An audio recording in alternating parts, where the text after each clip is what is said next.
آج مومن بھی دنیا کے شوقین ہے، دل کے رنگین ہے جب ہی غم۔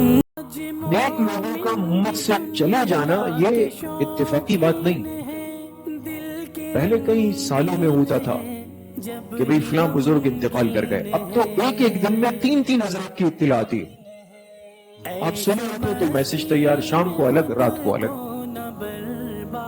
پورے دنیا سے کہ فلاں عالم، فلاں محدث، فلاں داعی، فلاں مبلغ، فلاں کام کرنے والے وہ چلے گئے اس تیزی کے ساتھ۔ یہ کثرت سے اس طرح کی روانگی کیا ہے؟ آپ علیہ السلام نے فرمایا یہ ایک چھانٹی ہوگی، اچھے لوگوں کو چھانٹ چھانٹ کر اللہ پاک اپنے پاس بلا لے، اس لیے کہ ایسے فتنے آگے آ رہے ہیں کہ اپنا مقبولین کو، محبوبین کو اللہ اپنے پاس بلا لیں گے اس سے پہلے۔